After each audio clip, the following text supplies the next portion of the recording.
All right, so we are here taking a look at Close to Light, and I am joined by IcyLava and Nertsal. I guess let's get right into the first question I always ask, which is if people can talk a little bit about their game development background and their role on the project. So, IcyLava, would you mind going first? Yeah, sure. So basically, I'm just a hobbyist game developer and programmer.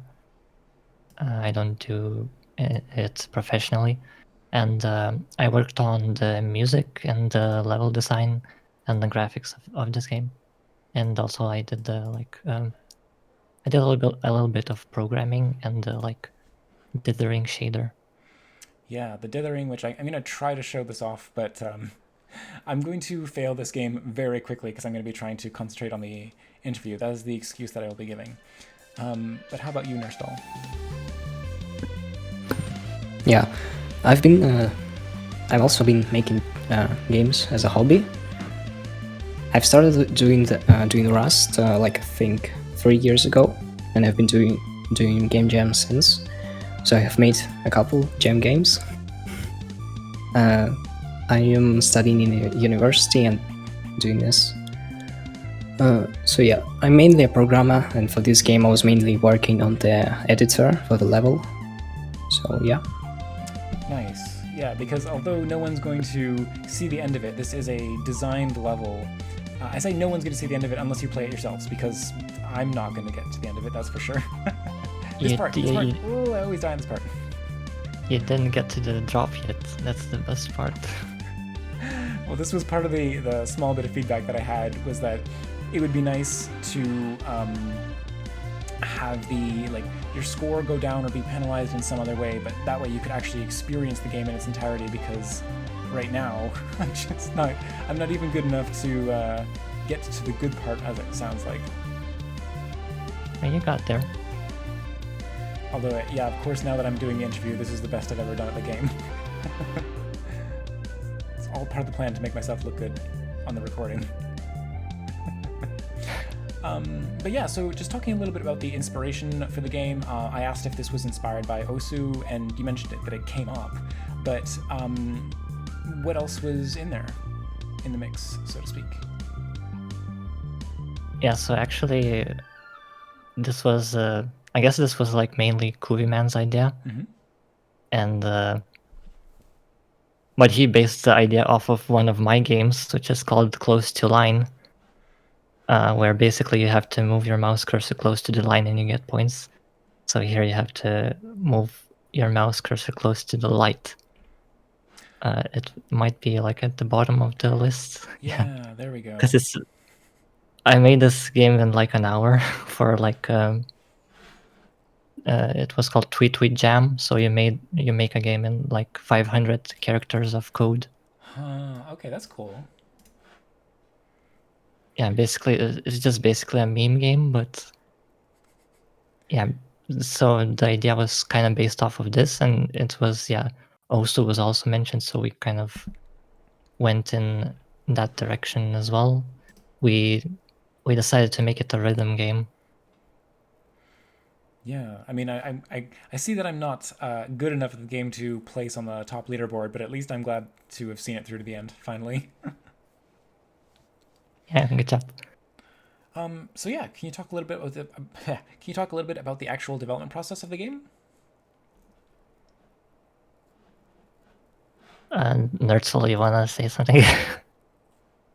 I'm not sure. I mean, like I've been just so I've made the core gameplay initially, right? And we initially had a procedural generation of the level, just with some random lights appearing on the screen, and then I have went on to make the editor, and I've been making the editor for the rest of the jam.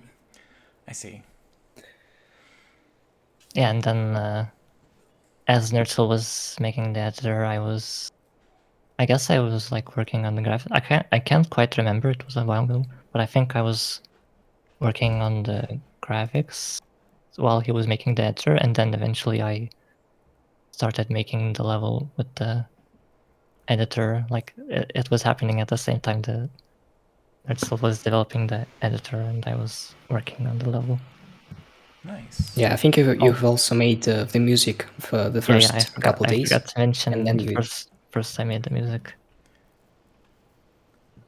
Yeah. So what was the actual timeline for this jam? I think it was like 9 days or something like that. Okay. So yeah, in the first like 2 or 3 days, I think I made the music,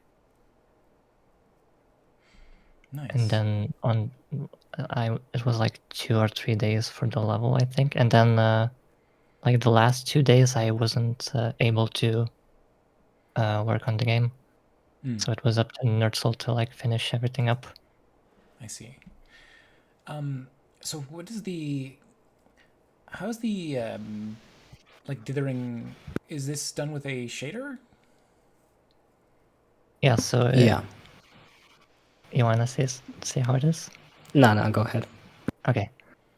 Yeah, so basically it is a shader, but there's basically like 4 patterns. Mm-hmm. You can probably see them that I just drew in Sprite. Mm-hmm. And based on how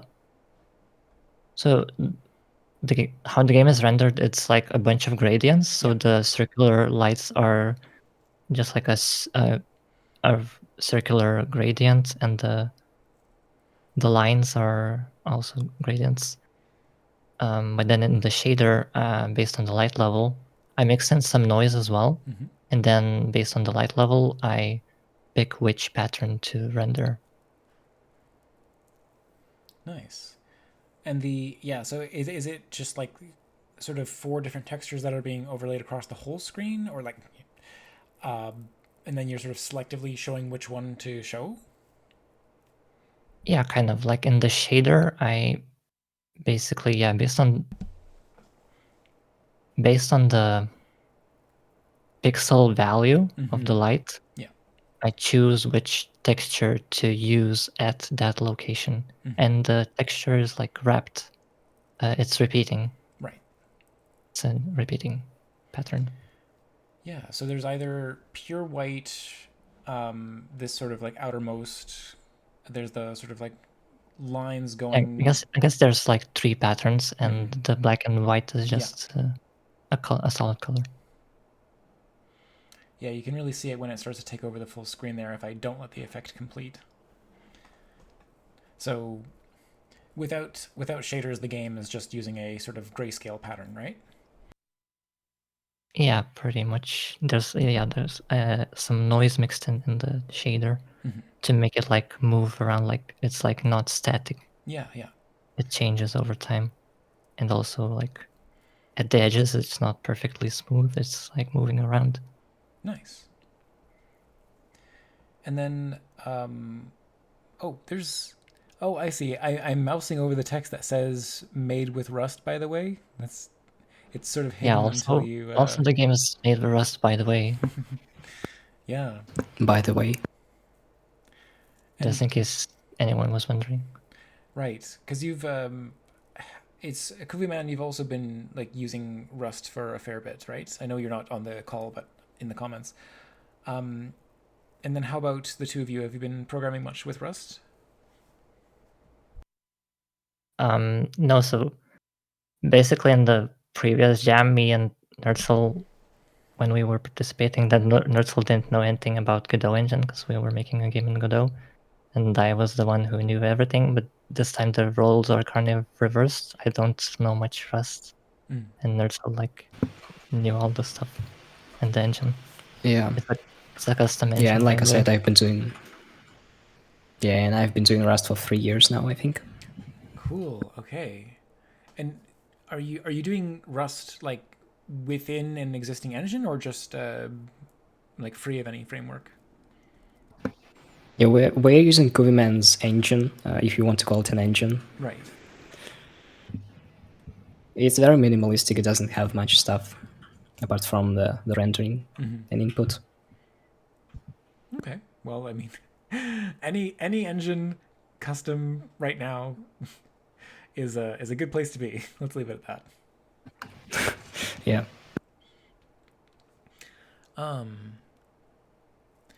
Roles reversed. Yes, King Raj, very funny.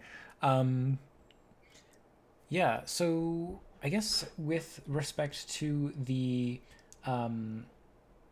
actually creating the game, and I'll extend this question to both of you. What was the most difficult problem that you encountered, and how did you solve it? I guess for me, the most difficult problem was making the level, because at first, like, I was like putting a lot of stuff into it because I just wanted to make it like look fancy, but it was really hard to like read the level, and it was hard for new people to like figure out what's happening. So my solution was to just put less stuff. It's hard because like there's no, like, it's not an obstacle. You can't just put more stuff to make it harder. You have to like put less stuff to make it good somehow. I don't know. It's weird. Yeah, it's did you have an opportunity to get people to try the game, or were you sort of like self-testing it? Yeah, there was like one person, Nertsal's friend. Yeah. I thought we had more. I don't remember. Maybe not. I guess it was just us. Yeah, I think we only had one playtester. Well, I guess Kuvi was also a playtester. Yeah, I guess so. And then for your part, Nertsal, what would you say was the most difficult problem that you encountered? Yeah, I'm not sure. Like, I can't really highlight anything specific. I guess I could say that making the editor as was my primary job. It also was kind of hard. There's an interesting thing that I had to implement the renderer twice for the game.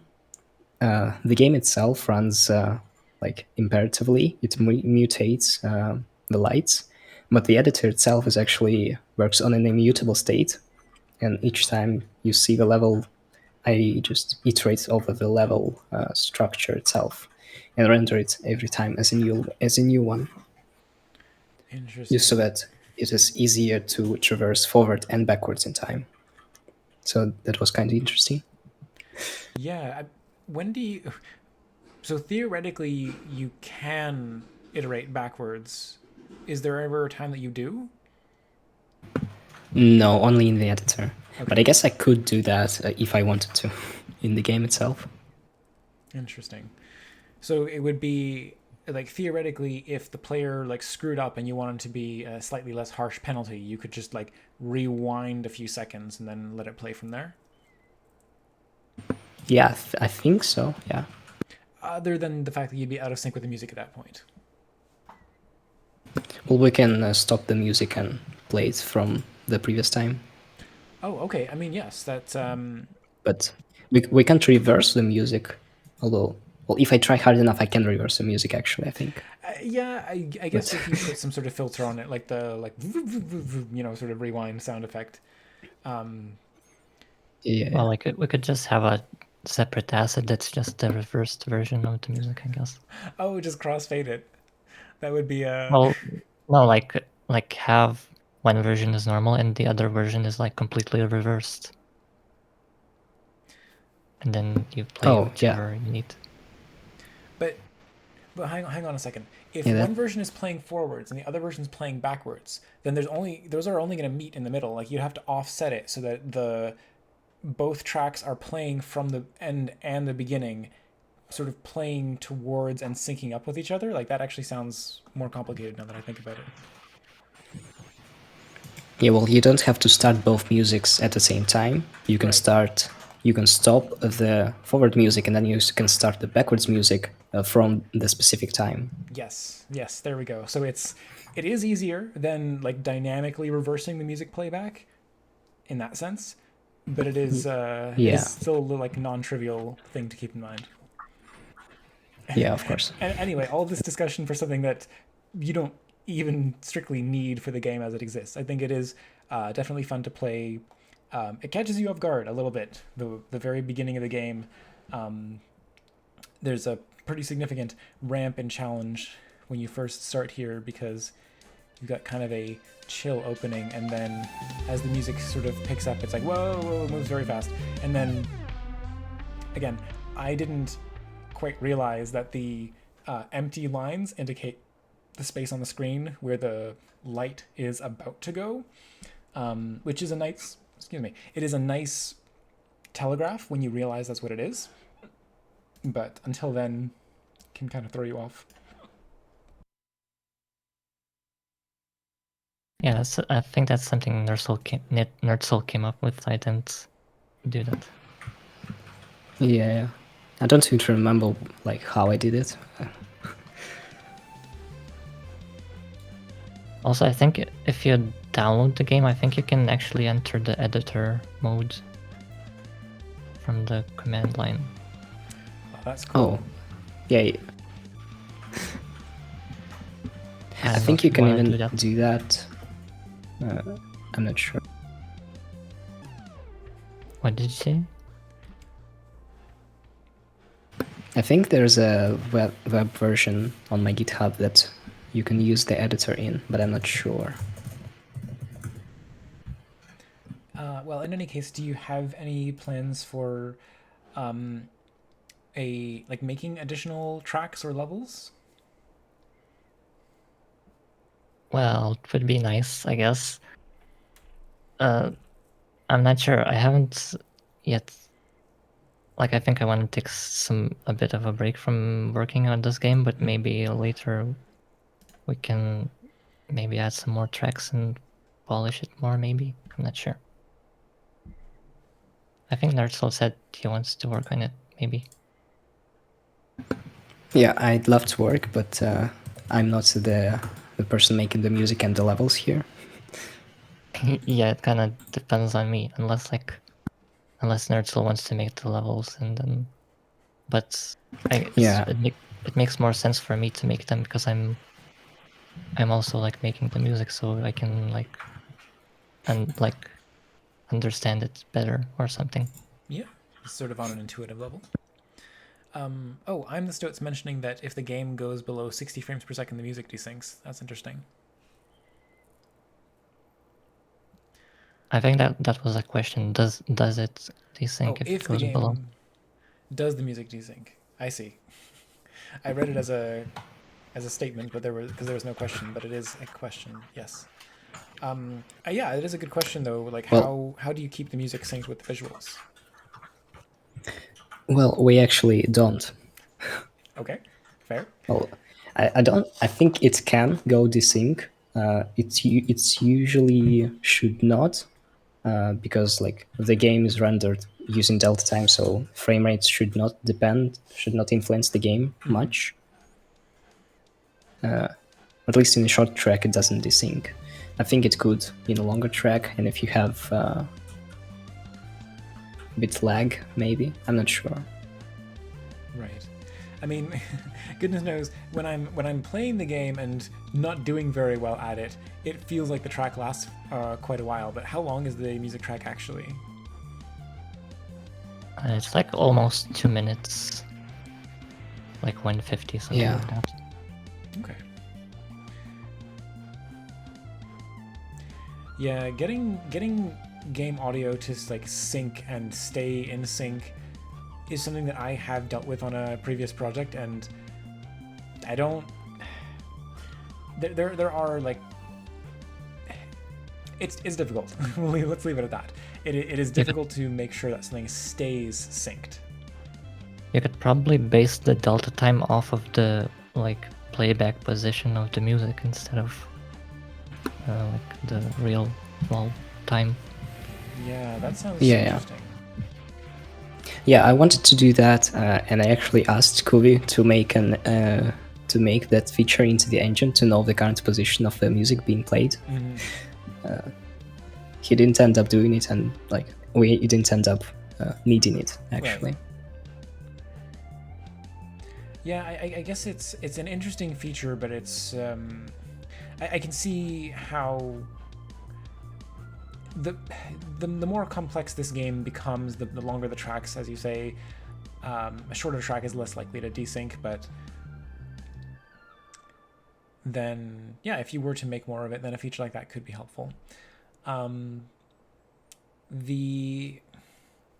The other thing I was going to ask is if you have a functional level editor, and I don't know how the game loads music, but would it be possible for people to like create their own levels and tracks and just sort of distribute the sound file and a data file that contains the like instructions for the game?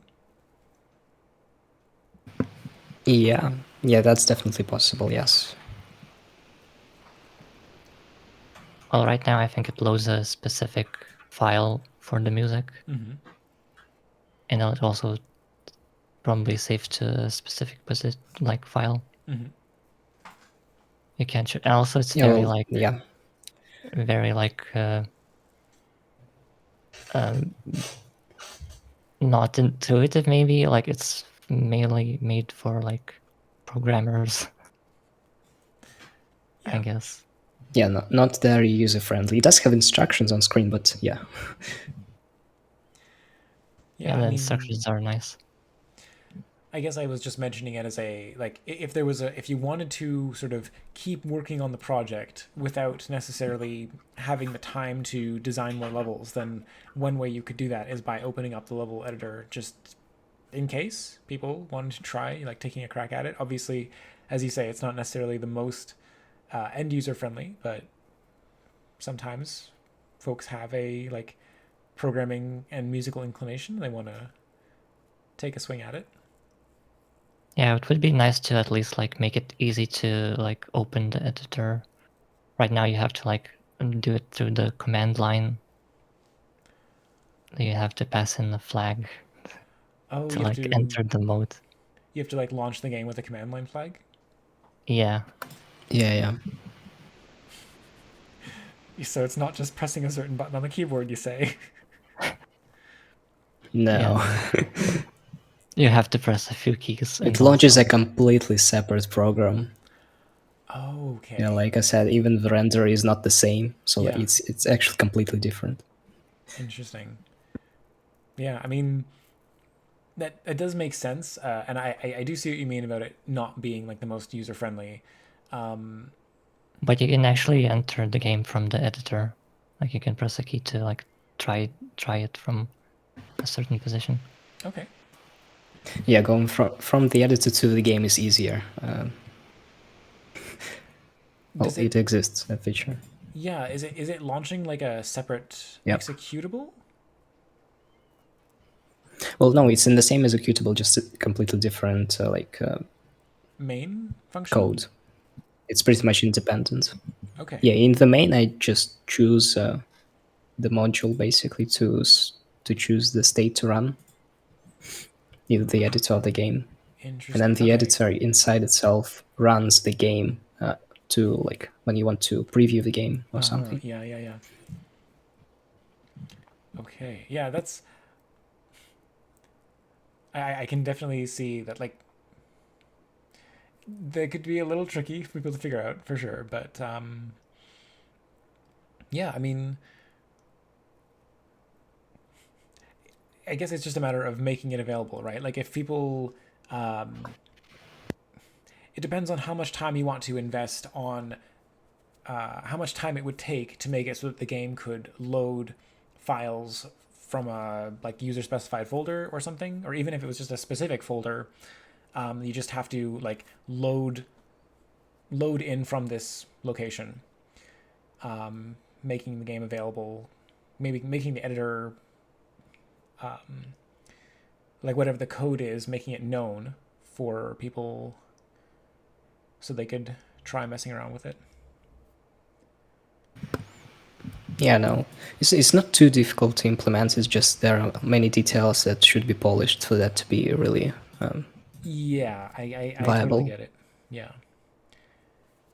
because there's a difference between like, you could practically just share the source code at that point if you didn't care about it being a polished experience. But the whole point is having a somewhat more polished version.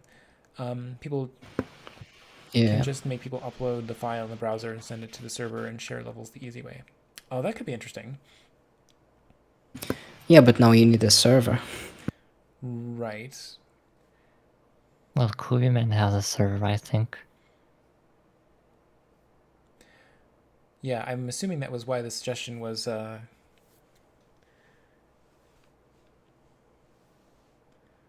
don't need a powerful server. Yeah, no, of course it's just you're hosting the audio files. So that would work for the web version of the game or for the desktop version as well? Because I guess both the web version and the desktop version could communicate with the server. Yeah, of course. Yeah, okay. Well, it could be interesting. I can't necessarily compare this to, like, I know that the game scored decently well in the jam. Like, out of the 568 entries, this came ninth overall with number 1 in music, number 8 in gameplay. Is the graphics 1-bit? I mean, how is that not 5 stars? What is wrong with people? I don't know. That's Too much dithering, maybe. This should I not mean, be. Sorry. technically we're drawing gradients and just using a shader to make it 1-bit. Oh, okay. That sounds like one person just had a bad time and they gave it. I don't know. Like, can you see a sort of breakdown for? Okay, is the graphics 1-bit? I mean, all right, yes. When you look at what is ranked number 1, it's pure white and black. But I don't know. That seems a little silly. So what game ranks worst? Page 29. Well, okay, yes, these games are not 1-bit. Yes. Yeah, you can also see like the top games in this category like all have perfect 5 flat score. So it's like not a very interesting category, really. Oh my god, do people understand what 1-bit means? Oh no, this is actually kind of sad when you scroll through these the lowest ranked games on a game jam. I don't mean to dunk on people, but for goodness sake, it's called the 1-bit jam. Like, just if you want to submit your game to a bunch of different jams, I get the feeling that's what these people are doing. This just seems like an ill-advised way to do it because you're just gonna get people downvoting you because you didn't read the rules. Well, anyway, I think it's super cool.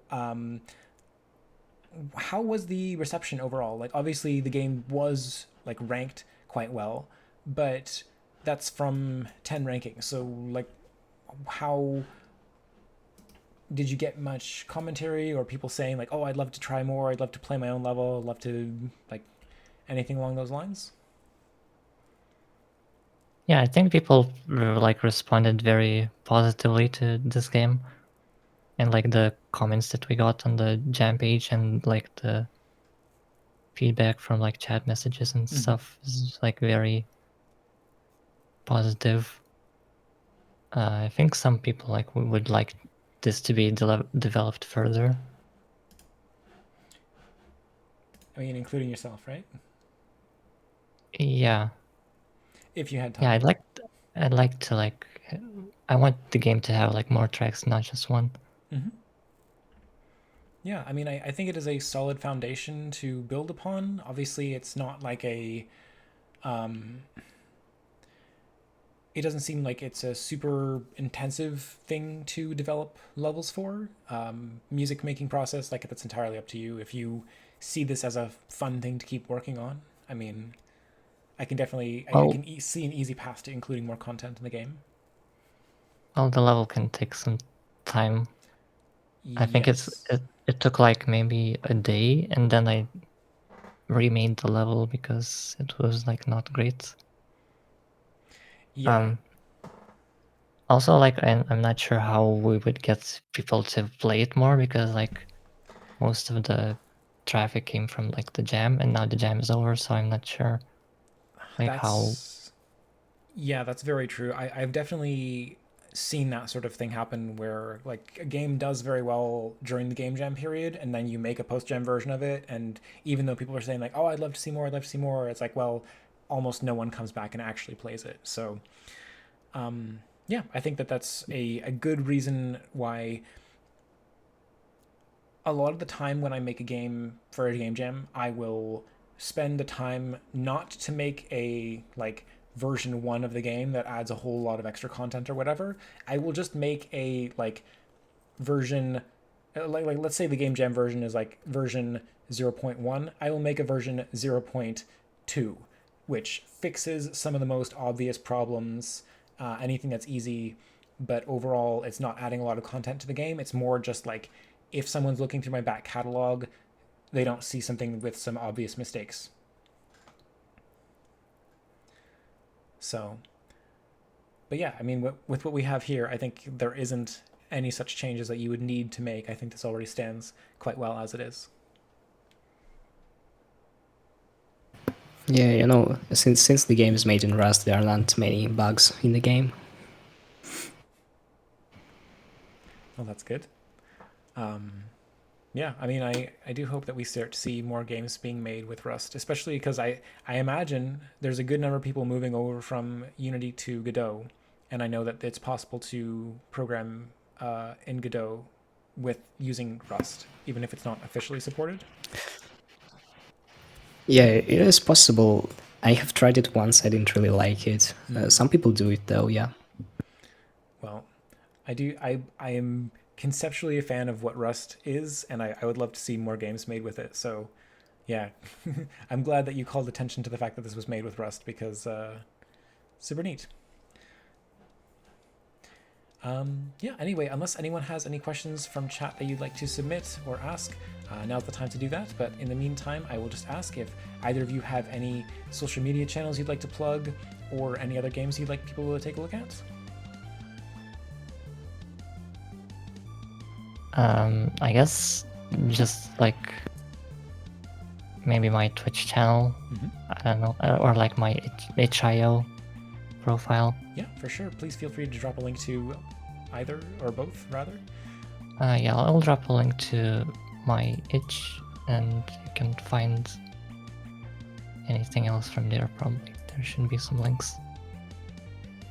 Whoops, hold on. It's all good. Oops. Okay, there you go. There's my the link to my itch page. You can find lots of like game jam games, and also links to other stuff. Cool. All right. And how about you, Nertsal? Yeah, you can also check my each page. I have, I think I have 3 good games that at the top I have. So this game, I also have a little bullet hell top down, and I also have a side scroller platformer, kind of inspired by Celeste a little bit. All right, cool. Well, thank you both so much for joining me on the call today. And yeah, anytime you have any projects you'd like me to take a look at in future, I'm always happy to do so. Yeah, thanks for having us. Thanks for playing. Yeah, all right. Oh, and yeah, talk to you later. Bye. Bye for now.